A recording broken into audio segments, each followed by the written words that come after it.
दोस्तों, अगर आपके पास सब कुछ है, लेकिन अगर आपका मन अशांत है, तो सब कुछ होने के बावजूद भी आपके पास कुछ भी नहीं है। दोस्तों, जब भी कोई व्यक्ति गौतम बुद्ध के संघ में सम्मिलित होना चाहता था, तो संघ में सम्मिलित होने के बाद उस भिक्षु को उसके मन पर नियंत्रण पाने और मन के शांत होने का अभ्यास कराया जाता था, ताकि वह भिक्षु अपने अंदर की यात्रा कर सके और खुद वह इस संसार के कई गहरे रहस्य को जान सके। खुद को समझने के लिए सबसे जरूरी है अपने मन को और मस्तिष्क को शांत रखना। मन को शांत रखना सरल काम नहीं है, लेकिन नामुमकिन भी नहीं है। जब हमारा मन अशांत होता है, तब हम बड़े निर्णय नहीं ले पाते हैं और छोटी छोटी बातों के फैसले लेने में भी हम गलतियां करते हैं। हमारा मन उस काम को करने को भी राजी हो जाता है जो हम नहीं करना चाहते, और जो हम करना चाहते हैं वो हम कर ही नहीं पाते। ऐसा इसलिए होता है क्योंकि हमारा मन परेशान होता है और हम नहीं जान पाते कि वह क्या चाहता है। इसलिए जरूरी है कि हम अपने मन मस्तिष्क को शांत रखें और खुद को जानने की कोशिश करें कि हम क्या चाहते हैं और हमारे लिए क्या सही है और क्या गलत है। दोस्तों, एक कहानी के माध्यम से मन को शांत रखने का प्रयास करते हैं। हिमालय की तलहटी से सटा एक गांव था, जिसमें रवि नाम का एक नौजवान युवक रहता था। वह युवक हमेशा अपने अनियंत्रित विचारों और अशांत मन से हमेशा परेशान रहता था। उसके दिमाग में इतने अनियंत्रित विचार चलते रहते कि वह ठीक ढंग से रात को सो भी नहीं पाता था। वह नींद से अचानक जाग जाता था, क्योंकि उसके मन में हमेशा अशांति रहती थी और कुछ विचार तो उसके इतने खतरनाक होते थे कि वे उसे नींद से जगा देते थे। वह डर जाता था उन विचारों से, क्योंकि जब भी वह अपनी आंखें बंद करता तो उसे कुछ भयावह और डरावनी चीजें दिखाई पड़ती थीं, जिस वजह से वह अपनी आंखें खोल देता था। इस बात से वह बहुत ही ज्यादा परेशान था, क्योंकि उसकी नींद भी सही तरीके से पूरी नहीं हो रही थी। उसे लग रहा था कि उसका दिमाग किसी अनियंत्रित शक्ति, किसी ऊपरी शक्ति के नियंत्रण में है, क्योंकि वह चाहता तो अपने दिमाग को शांत रखने की, लेकिन वह कर नहीं पाता था। वह सबसे यही कहता कि वह अपने विचारों को तो शांत रखना चाहता है, लेकिन वह उन विचारों को चाह करके भी शांत नहीं कर पाता, क्योंकि उसका दिमाग खुद उसके नियंत्रण में नहीं रहता है। इस बात से उसके घर वाले भी काफी परेशान हो गए थे। दोस्तों, पुराने जमाने में आज के जमाने जैसा कोई बहुत बड़ा हॉस्पिटल नहीं हुआ करता था। उस समय के लोग ऋषि मुनि वैद्य लोगों के पास जाते थे अपना उपचार कराने के लिए, और जंगल में अकेले ही उन वैद्य लोगों की कुटियां होती थीं, जहां पर लोग जाकर के अपना उपचार करवाते थे। गांव के लोगों ने बताया कि रवि, तुम पास के जंगल में जो वैद्य रहते हैं, तुम उन्हीं के पास जाओ, वहीं तुम्हारा उपचार कर सकते हैं। पहले तो रवि लोगों की बातों को मानने से मना कर देता है, क्योंकि वह कहता है कि मैंने बहुत से लोगों को दिखाया पर कोई फर्क नहीं पड़ा। लेकिन लोगों के बार बार कहने पर रवि मान जाता है। वह सोचता है कि चलो, बहुत जगह इलाज कराया पर कोई फर्क नहीं पड़ा, हो सकता है कि यहां दिखाने से कुछ फर्क पड़ जाए। इसी उम्मीद के साथ वह जंगल में उन वैद्य से मिलने पहुंच जाता है। वह वैद्य सिर्फ लोगों का उपचार ही नहीं करते थे, बल्कि वह एक बहुत ही बड़े तपस्वी व्यक्ति थे। जब रवि जंगल में उन वैद्य के आश्रम में पहुंच जाता है, तो वह उनको प्रणाम करके कहता है कि हे सन्यासी महाशय, मैंने आपका बड़ा ही नाम सुना है आप लोगों का उपचार करने के साथ साथ एक बहुत बड़े तपस्वी भी हैं। वैद्य महाशय कहते हैं कि तुमने ठीक सुना है। तब रवि कहता है कि महाशय, मेरे दिमाग में तमाम तरह के विचार आते रहते हैं और वह मुझे बहुत ही ज्यादा परेशान करते रहते हैं। मैं उन विचारों से इतना परेशान हो जाता हूं कि मैं रात में ठीक तरीके से सो भी नहीं पाता। मैं जब भी अपनी आंखें बंद करता हूं तो मेरे दिमाग में तमाम तरह के विचार आते रहते हैं। कृपया करके कुछ उपाय बताइए ताकि मेरे दिमाग के अनियंत्रित विचार, जो मुझे बहुत ज्यादा परेशान करते रहते हैं, वह सब शांत हो जाएं। मेरा दिमाग अनियंत्रित विचारों से मुक्त हो जाए। इतना सुनते ही वैद्य महाशय उस युवक से कहते हैं कि बस इतनी सी बात है, तुम इस पेड़ पर उल्टा लटक जाओ। मैं जब तक तुम्हें उतरने को ना बोलूं, तब तक तुम्हें इस पेड़ पर ऐसे ही उल्टा लटके रहना है। रवि कहता है कि महाशय, यह कौन सा तरीका है? इससे तो मुझे बहुत दिक्कत हो जाएगी।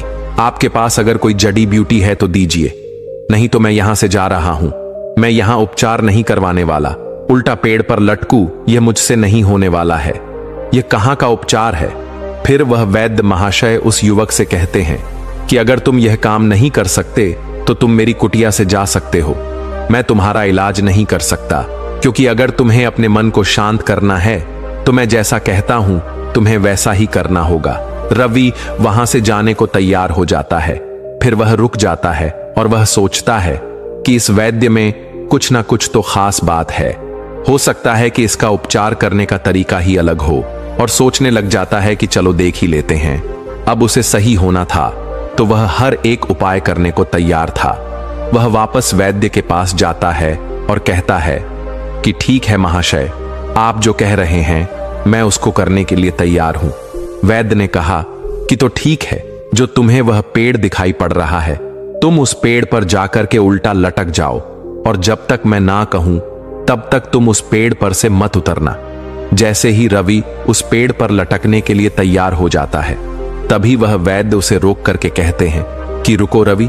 रवि रुक जाता है और कहता है कि महाशय, आपने तो इस पेड़ पर उल्टा लटकने को कहा है, फिर आप मुझे रोक क्यों रहे हैं? फिर वह वैद्य महाशय ने कहा कि हम तुम्हारे धैर्य की परीक्षा ले रहे थे। मैं यही तुम्हारे अंदर देख रहा था कि मैं जो तुमसे कहूंगा वह तुम काम करोगे कि नहीं। तुमने मेरी बात मान ली, इसका मतलब यह कि तुम्हें ठीक होना है। तो आओ, अब हम तुम्हें मन के शांत होने के तरीके के बारे में बताऊंगा, लेकिन 1 महीना तक तुम्हें कहीं नहीं जाना है, सिर्फ मेरे साथ ही रहना है। रवि कहता है कि ठीक है महाशय, मैं आपके साथ इस कुटिया में रहने को तैयार हूं। वैद्य ने कहा कि कल सुबह नहा धो करके सूरज निकलने से पहले ही तुम मेरी कुटिया के सामने उपस्थित हो जाना। रवि अगले दिन वैसा ही करता है। वह रात को जल्दी सो जाता है और सुबह सही समय पर उठ करके स्नान करके वैद्य महाशय की कुटिया के सामने उपस्थित हो जाता है। वैद्य महाशय ने कहा कि रवि, अनियंत्रित मन हमें जीवन में नकारात्मकता की ओर ले जाता है। नियंत्रित मन हमें इस नकारात्मकता से बचाता है। मन को नियंत्रित करना कोई एक दिन का काम नहीं है। इसके लिए नियमित और व्यवस्थित साधना की आवश्यकता होती है। जब यह नियंत्रित हो जाता है तो अंदर से ऐसा महसूस होता है जैसे परमात्मा की प्राप्ति हो गई है। आपका शरीर एक हथियार है और इसे अधिक मजबूत बनाने पर विचार करना चाहिए। आप केवल अपने मन को और शरीर को मजबूत बनाने का विचार कीजिए। इससे आप जीवन के महासागर को पार करने में सक्षम होंगे। अपने आप में एक मजबूत विश्वास आपको धार्मिक बनाएगा। इससे आपको काफी खुशी का आभास होगा। वैद्य ने कहा कि मन को शांत रखने के 7 सूत्र होते हैं, जो मैं तुम्हें बता रहा हूं। तुम एक एक करके उन सूत्र को समझना, और अगर तुम समझ गए तो तुम बिना दवा के भी अपने मन को शांत कर लोगे।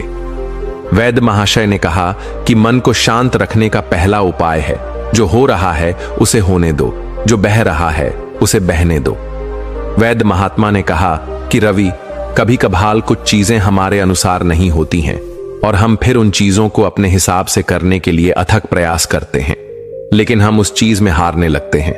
हमारे चाहने पर भी वह चीज हमारे हिसाब से नहीं होती है, और जब चीजें हमारे हिसाब से नहीं होती हैं तो जाहिर सी बात है कि हमारा मन अशांत ही रहेगा।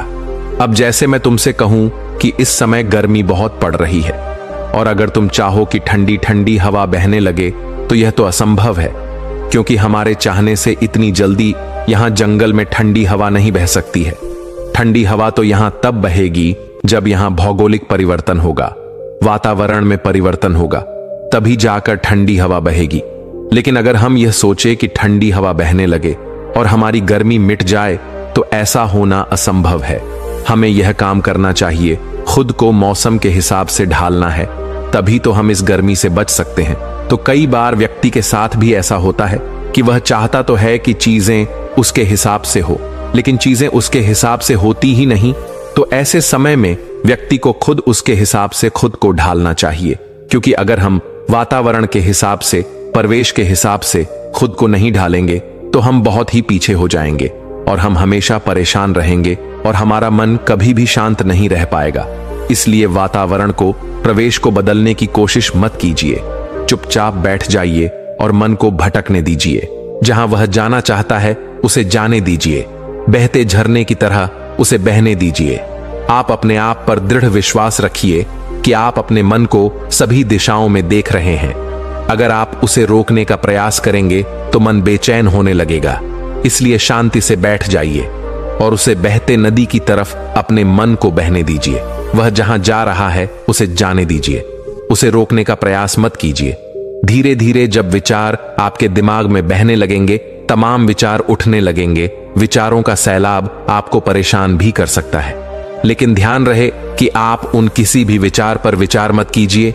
विचारों को आने दीजिए और उन्हें जाने दीजिए, और थोड़ी देर बाद आप अनुभव कर पाएंगे कि विचार आया और चला गया, फिर दूसरा विचार आया और वह भी चला गया। ऐसे करते करते कई सारे विचार आएंगे और वह बिना आपको परेशान किए हुए चले जाएंगे, और एक समय के बाद आप यह अनुभव कर पाएंगे कि अब आपके दिमाग में उतने विचार नहीं आ रहे हैं जितने कि पहले आते थे। अब आपका मन धीरे धीरे शांत होने लगा है। इस समय आप सभी सांसारिक मोह माया या रिश्ते को त्याग दीजिए। कुछ समय बाद आप देखेंगे कि आपका मन शांत झील की तरह शांत हो रहा है। यह प्रक्रिया मन के भटकने की गति को धीमा कर देती है। प्रत्येक दिन इसकी साधना कीजिए और अपने आप को पहचानिए। समय के साथ आपका मन आपके नियंत्रण में होगा। ध्यान का अर्थ है कि आपने अपने मन पर काबू पा लिया है। ध्यान मन में आने वाली सभी विचार तरंगे और दुनिया भर की मोहमाया से निजात दिलाता है। इससे आपकी चेतना का विस्तार होता है। हर बार जब आप ध्यान करेंगे तो आप अपने विकास पथ पर अग्रसर होंगे। बाहरी और आंतरिक सभी इंद्रियां मनुष्य के नियंत्रण के अधीन होती हैं।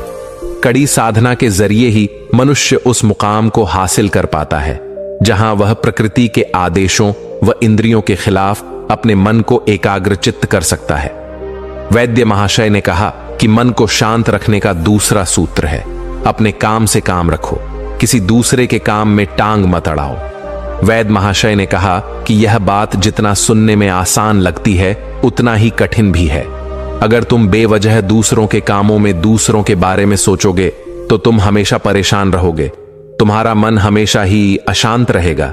इसलिए ज्यादा जरूरी है कि तुम अपने मन को शांत रखने के लिए खुद पर ध्यान दो और खुद के कामों को कैसे अच्छा किया जाए इसके बारे में सोचो। अगर तुम खुद के बारे में सोचोगे तो ही तुम आगे बढ़ पाओगे, लेकिन अगर दूसरों के बारे में, दूसरों की जिंदगी में क्या चल रहा है, इस बारे में अगर तुम जितना ज्यादा विचार करोगे तो तुम हमेशा परेशान रहोगे। तुम्हारा मन हमेशा ही अशांत रहेगा। इसलिए अगर तुम्हें अपने मन को शांत रखना है तो तुम्हें खुद पर ध्यान देना है। खुद को कैसे आगे बढ़ाया जाए इस पर ध्यान लगाना है। दूसरों के कामों में तुम्हें टांग नहीं अड़ानी है। दूसरों की जिंदगी में क्या चल रहा है तुम्हें इससे मतलब नहीं रखना है। वैद्य महाशय ने कहा कि मन को शांत रखने का तीसरा उपाय है कि पहचान पाने की लालसा छोड़ दो। वैद्य महात्मा ने कहा कि अगर तुम्हें अपनी जिंदगी में सफल होना है, मन को शांत रखना है, तो तुम दूसरों से यह आशा मत रखो कि लोग तुम्हारा सम्मान करेंगे कि नहीं। जब तुम दूसरों से पहचान पाने की लालसा रखोगे तो यह उम्मीद तुम्हें बहुत दुख देगी, क्योंकि जब तक तुम खुद के लिए नहीं काम करोगे तब तक तुम्हें पहचान कहां से मिल सकती है। लोगों का क्या? लोगों का तो काम ही है कि आपको नीचा दिखाना। वह कभी नहीं चाहेंगे कि तुम अपनी जिंदगी में आगे बढ़ पाओ। इसलिए रवि, अगर तुम्हें पहचान पानी है तो दूसरों से इसकी आशा मत रखो। वैद्य ने कहा कि रवि, मन को शांत रखने का चौथा तरीका है कि माफ करना और कुछ बातों को भूल जाना सीखो। रवि, कई बार होता है कि हम लोग कुछ बातों को भूल ही नहीं पाते। हम उन्हीं पुरानी बातों को सोच सोच करके परेशान होते रहते हैं। हम उन बातों को भूलना ही नहीं चाहते। किसी ने हमसे बीते समय में कुछ बातें कह दी हैं और हम उन बातों को अपने दिमाग में बैठा लिए हैं और उन बातों पर बार बार विचार करते रहते हैं।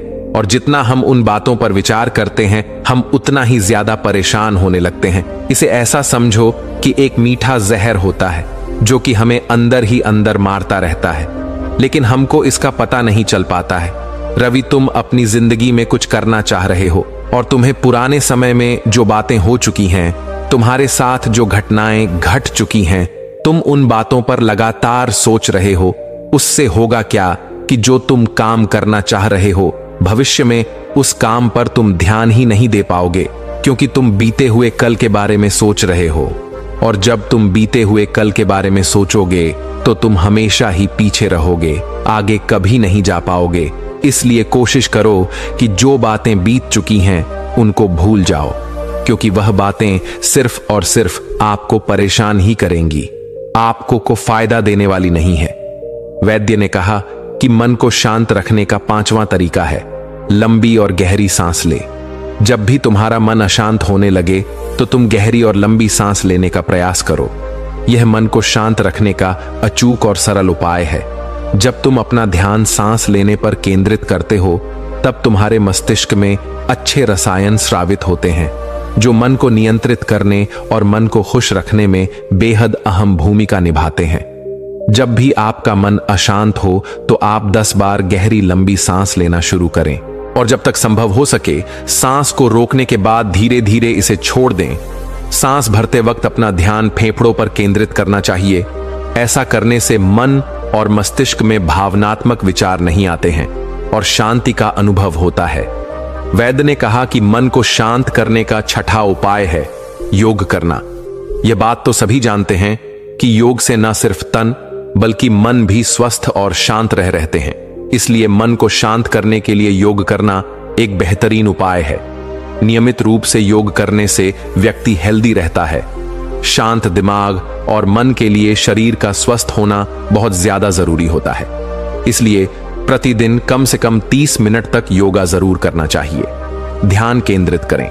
किसी चित्र पर या किसी वस्तु पर अपना ध्यान केंद्रित जरूर करें। यह उपाय मेडिटेशन की तरह काम करता है, लेकिन इस उपाय में किसी शब्द या विचार को सोचने और सुनने की जगह केवल शांति या खुशी देने वाले दृश्य और वस्तु पर अपना ध्यान केंद्रित करना है। जैसे आप सुबह उठे और उस वस्तु को देखें जिसे आप पाना चाहते हैं तो आपका मन अपने आप खुशी से झूम उठेगा।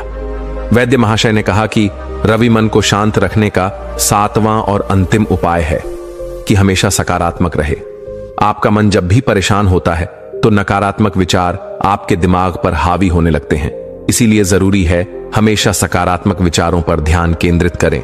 ऐसा करने से आपका मन शांत होगा और अच्छे नतीजे हासिल होंगे। जब आप हमेशा सकारात्मक रहते हैं और जीवन के प्रति सकारात्मक विचार रखते हैं तो आप कामयाबी भी हासिल करते हैं और ऐसा होने पर आपके मन को खुशी मिलती है और आपका मन भी शांत रहता है। दोस्तों, ये 7 उपाय अगर आप भी अपनी जिंदगी में अपनाते हैं तो आपका भी मन शांत रहेगा और जब आपका मन शांत रहेगा तो आप भी जीवन की खुशी का अनुभव कर पाए आगे आप भी आनंदमय जीवन बड़ी ही आसानी से व्यतीत कर लेंगे। तो दोस्तों, इस कहानी से आपने क्या समझा? अपने विचारों को, अपने भावनाओं को एक कमेंट के माध्यम से जरूर बताएं। क्या पता आपके एक कमेंट से किसी का जीवन बदल जाए। धन्यवाद।